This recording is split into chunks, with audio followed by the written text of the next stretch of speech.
नमस्कार शेतकरी मित्रांनो. शेती म्हटली की डोळ्यासमोर येतो तो फक्त घाम आणि कष्ट.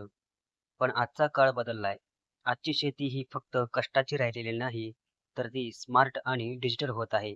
आणि याच बदलत्या शेतीला बळ देण्यासाठी, आपल्या प्रगतीचा मार्ग सुकर करण्यासाठी महाराष्ट्र अर्थसंकल्प 2026 अंतर्गत काही अत्यंत महत्त्वाच्या आणि क्रांतिकारी सरकारी योजना आणल्या आहेत. चला तर मग आजच्या आपल्या या व्हिडिओमध्ये आपण जाणून घेऊयात अशा काही योजना ज्या तुमच्या शेतीचे चित्र आणि नशीब बदलू शकतात. त्यातली पहिली जी योजना आहे ती म्हणजे मुख्यमंत्री बळीराजा शेत पाणंद रस्ते योजना. शेतकरी मित्रांनो, शेतात पीक तर चांगलं येतं, पण ते बाजारात न्यायला रस्ताच नसेल तर पावसाळ्यात ट्रॅक्टर चिखलात रुतून बसतो. डोक्यावरून मालाची वाहतूक करावी लागते. आपली हीच अडचण ओळखून सरकारने आणली आहे मुख्यमंत्री बळीराजा शेत पाणंद रस्ते योजना.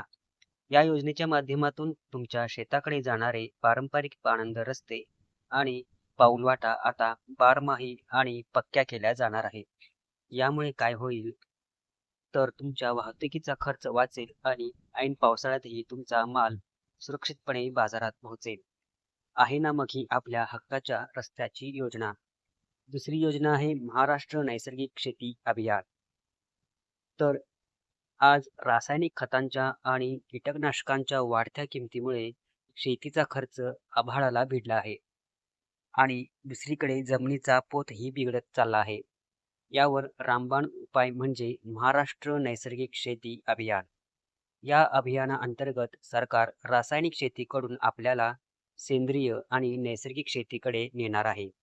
विशेष म्हणजे यासाठी स्थापन होणाऱ्या शेतकरी गटांना जैविक निविष्ठा तयार करण्यासाठी थेट आर्थिक अनुदान दिलं जातं. म्हणजेच खर्च शून्य, जमिनीची सुपीकता कायम आणि पिकाला भाव मात्र थेट सोन्यासारखा. तिसरी योजना आहे गोपीनाथ मुंडे शेतकरी अपघात सुरक्षा योजना. शेतकरी मित्रांनो, शेती करताना निसर्गाचा भरोसा नसतो. कधी असमानी संकट येतं तर कधी शेतात काम करताना सर्पदंश किंवा अपघात होतो. अशा कठीण काळात कुटुंबाचा आधार बनणारी योजना म्हणजे गोपीनाथ मुंडे शेतकरी अपघात सुरक्षा योजना. पण थांबा, या योजनेत यावर्षी एक खूप मोठा आणि संवेदनशील बदल करण्यात आला आहे. आधी ही योजना फक्त 7/12 नावावर असणाऱ्या शेतकऱ्यांसाठीच होती, पण आता आपल्या शेतात घाम गाळणाऱ्या शेतमजुरांचा आणि कुटुंबातील सदस्यांचाही यात समावेश करण्यात आला आहे. देवाने न करो पण एखादा अपघात झाला तर कुटुंबाला आधार म्हणून 2 लाख रुपयापर्यंतची मदत थेट बँक खात्यात दिली जाते. हा आपल्या कष्टाचा सन्मान आहे. चौथी योजना आहे मुख्यमंत्री सौर कृषी वाहिनी योजना 2.0. आणि शेवटचा हा जो आहे आपल्या रोजच्या जगण्याशी निगडीत असलेला प्रश्न आहे, तो म्हणजे वीज. रात्रीच्या अंधारात साप विंचवाचा धोका पत्करून पिकाला पाणी द्यायला कोणाकोणाला जावं लागतं, आपल्या सगळ्यांनाच. पण आता ही डोकेदुखी कायमची मिटणार आहे, कारण सरकारने आणली आहे मुख्यमंत्री सौर कृषी वाहिनी योजना 2.0.